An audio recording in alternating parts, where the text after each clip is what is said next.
Okay, hi everybody. My name is Jim Piper. Welcome to Just God TV. We are in a series right now about the 4 essentials of Christianity.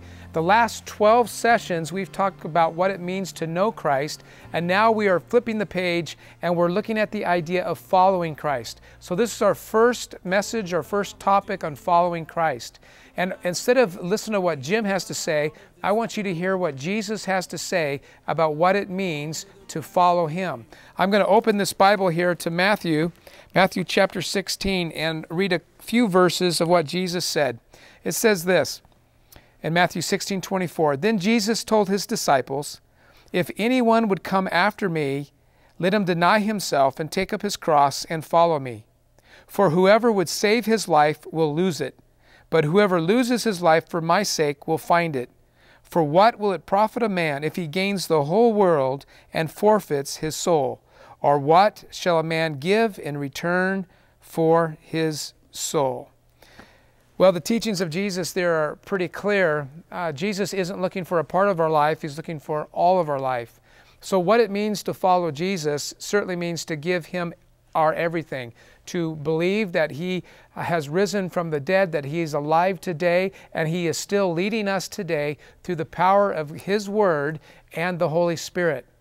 Now, what it means specifically to follow Jesus, to give you some steps, is this. First of all, if you really want to be a follower of Jesus, you got to do it publicly. In other words, it can't be a secret. It can't be something that you hide. It's got to be something that you live and that you breathe. And if you're afraid, that's normal. It happens sometimes. But you need to be public in your faith. The second thing is that the way you start that public faith is by baptism. And even Jesus was baptized. And what baptism is, it's an outward act, it's an outward symbol of an inward commitment we've made in our hearts. Now, a lot of people today don't like the idea of being baptized because it seems kind of barbaric, old-fashioned, and maybe even legalistic. But if God became a man for us and lived a perfect life, and He's asked us to be baptized, I don't think even in the 21st century that's too much to ask. So first, realize that following Jesus is about following Him publicly, to tell people that you are a follower of Jesus whenever you have the opportunity.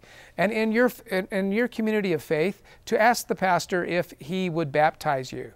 And then third, and finally, to travel along with other Christians, to be part of a group. You don't have to be part of a big church. You don't have to be part of an organized church. But you do need to be part of a faith community in some way, shape, or form where you can learn together, grow together, and walk together. I hope that you will take time this week and that you will read through the article that we have sent you that comes along with this video. I hope that you'll take seriously what it means to be a follower of Jesus, because that's the only way that it works. We'll see you next week as we continue to talk about what it means to follow Christ. Thanks for tuning in to Just God TV.